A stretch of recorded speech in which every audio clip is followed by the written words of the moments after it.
नमस्कार बच्चों, मैं रेशमा यादव ब्रिजराज जिंदल डीवी स्कूल जाखल से।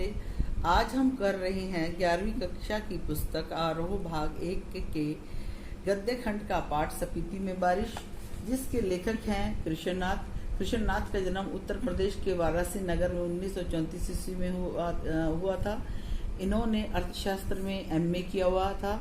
इन्होंने राम मनोहर लोहिया तथा जयशंकर नारायण के साथ विभिन्न आंदोलनों में भाग लिया। इन्होंने बौद्ध दर्शन का भी विशेष अध्ययन किया। इन्हें लोहिया पुरस्कार से सम्मानित किया गया था। बच्चों, सपीती में जो बारिश है वो कृष्णनाथ द्वारा एक रचित जो है यात्रा वृत्तांत है, जिसमें लेखक ने अपनी सपीती यात्रा का वर्णन किया है कि सपीती हिमाचल प्रदेश के लाहौल स्पीति जिले की तहसील है। लाहौल स्पीति ऊंचे दर्रों और कठिन पहाड़ी मार्गों से घिरे हुए हैं। दर्रा, बेटा पता होगा आपको कि दर्रा क्या होता है। दर्रा जो है वो पहाड़ों में एक प्रकृति द्वारा बना हुआ ही एक रास्ता होता है, वो मनुष्य द्वारा नहीं बनाया जाता। अच्छा, इसलिए इसमें परस्पर संपर्क वायरलेस सेट के माध्यम से होता है।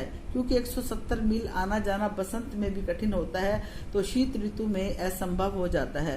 प्राचीन काल में जो सपीती है वो भारतीय साम्राज्यों का अंग थी और मध्य युग में लद्दाख, कश्मीर, बूशहर और कुल्लू मंडल के अधीन रही ये सपीती का। सन 1973 ईस्वी में जो सपीती रेगुलेशन पास हुआ, तो लाहौल स्पीति को विशेष दर्जा दिया गया। यहाँ पर यह देश का सबसे दुर्गम क्षेत्र है। सपीति की भौगोलिक स्थिति के संबंध में लेखक बताता है कि चारों ओर ऊंचे ऊंचे पहाड़ों से घिरा हुआ क्षेत्र है। इन पहाड़ों की औसत जो ऊंचाई है वो 18,000 फीट है। इसकी सीमा पूर्व में तिब्बत, पश्चिम में लाहौल और दक्षिण में किन्नौर और उत्तर में लद्दाख से लगती है। इसकी मुख्य घाटी सपीति नदी की घाटी है, जो पूर्व से तिब्बत में बहती हुई आती है। लेखक को आश्चर्य होता है कि 8-9 महीने शेष दुनिया से कटकर ठंड से ठिठुरते हुए लोग यहाँ कैसे रहते हैं। उनके पास अपने घर को गर्म करने के लिए पर्याप्त साधन भी नहीं है। वे सिर्फ साल में एक फसल ही उगा पाते हैं। इस पर्वत की 2 चोटियां 21,000 फीट से ऊंची है। दक्षिण में माने श्रेणी की पहाड़ियां हैं, जो बौद्ध भिक्षु यानी कि जहाँ पर माने मंत्र का जाप करते थे। लेखक इस विवरण के द्वारा देश विदेश के युवक युवतियों को प्रेरणा देता है कि वे इन चोटियों पर विजय प्राप्त करने के लिए इस प्रदेश में आए। सपीती में लाहौल के समान बसंत और शीत 2 ऋतुएं होती हैं। जून से सितंबर तक यहाँ बसंत ऋतु रहती है तथा शेष वर्ष शीत ऋतु यहाँ पर रहती है। यहाँ बसंत में भी रातें ठंडी होती है। बसंत में भी यहाँ फूल नहीं खिलते, यहाँ हरियाली भी नहीं होती, यहाँ वर्षा तो बहुत कम होती है। कालिदास की ऋतु संहार पावस यहाँ नहीं आता, वह तो केवल विंध्याचल में ही आता है। यहाँ कभी कभी वर्षा होती है, परंतु उससे भी यहाँ की धरती की प्यास नहीं बुझती। सपीती में साल में एक ही फसल होती है, जिसमें गेहूं, जौ, मटर और सरसों उगते हैं।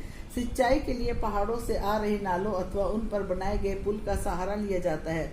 सपीती नदी में पानी का उपयोग नहीं हो पाता, इसलिए खेतों के लायक जमीन होते हुए भी उन्हें उपजाऊ नहीं बनाया गया। वर्षा की कमी से यहाँ पेड़ भी नहीं होते। जो लेखक है वो काजा के डाक बंगले में सो रहा था। उसे लगता है कि कोई खिड़की खटखटा रहा है। आधी रात का पिछला पहर था। लेखक लैंप की लो तेज कर खिड़की का एक पल्ला खोल कर देखता है, तो तेज हवा का झोंका आकर उसके मुंह को छीनने लगता है। वह उसको बंद कर देता है। बाहर वर्षा हो रही है, यह उसके लिए एक सुखद संयोग था। उसने सपीती में होती हुई वर्षा के बारे में सुना, जैसे सफेद बर्फ के टुकड़ों को लेकर हिमवृष्टि हो रही हो। वर्षा के साथ ठंड भी बढ़ने लगी थी। सुबह उठने पर उसने सुना कि लोग अपनी यात्रा को शुभ कह रहे थे, क्योंकि उनके आने पर बहुत दिनों बाद सपीती में वर्षा हुई। बच्चों, ये था इस पाठ का सार। अब हम करते हैं इस पाठ के अभ्यास के प्रश्न। पहला है कि इतिहास में सपीती का वर्णन क्यों नहीं है। कि सपीती जो है वो मुख्य देश से लगभग 8-9 महीने तक कटा रहता है। प्राचीन समय में भी यहाँ पर पहुंचना बहुत कठिन था। यहाँ की आबादी बहुत कम है और इन भौगोलिक कठिनाइयों के कारण इतिहास में सपीती का वर्णन नहीं मिलता। अगला क्वेश्चन है, सपीती के लोग जीवन यापन के लिए किन कठिनाइयों का सामना करते हैं।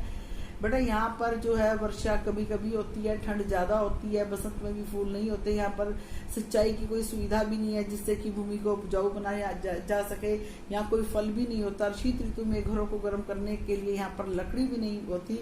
इस प्रकार की विषम स्थितियों में स्पीति के लोगों को अपना जीवन यापन करना पड़ता है। तीसरा है, लेखक माने श्रेणी का नाम बोधों के माने मंत्र के नाम के पक्ष में क्यों है? लेखक को जो लेखक है वो बौद्ध दर्शन में उसकी विशेष रुचि है। लेखक को ऐसा लगता है कि इस पर्वत श्रेणी का नाम माने पर्वत श्रेणी इसलिए रखा गया होगा क्योंकि बोधों का माने मंत्र का जाम ओम मणि पदम हूँ। ये बीज मंत्र है। इस मंत्र का बौद्ध भिक्षुओं में बहुत महत्व है। इन पहाड़ियों पर बौद्धों ने इस मंत्र का इतना अधिक जाप किया होगा कि इस पहाड़ी का नाम इसलिए पड़ गया। चौथा क्वेश्चन है, ये माने की चोटियां बूढ़े लामाओं के जाप से उदास हो गई। इस पंक्ति के माध्यम से लेखक युवा वर्ग से क्या आग्रह करता है? इस पंक्ति के माध्यम से जो लेखक है वो देश के युवा युवतियों को क्षेत्र में आकर इस पर्वत श्रेणियों की चोटियों पर चढ़कर इन पर अपनी विजय पताकाएं फहराएं।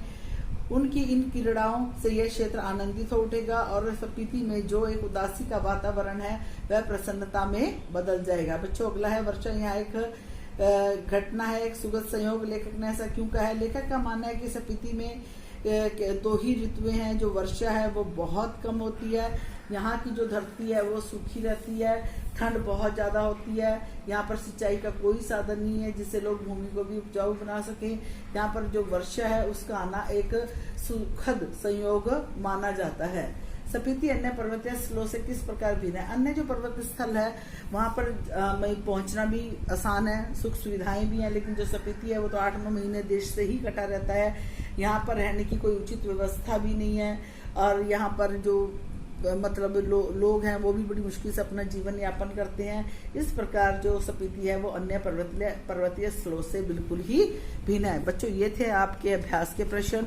अब आपने इस पाठ को बड़े ध्यान से पढ़ना है और अभ्यास की जो भी आपके प्रश्न है या आपने अपनी फेयर नोटबुक पर उतारने हैं और आपने ये भी ढूंढना है कि इस पाठ में इसके एक्स्ट्रा क्वेश्चंस कौन से हो सकते हैं। वो आपने लिखने नहीं है बेटा, वो सिर्फ आपने बुक में ही अंडरलाइन करने हैं।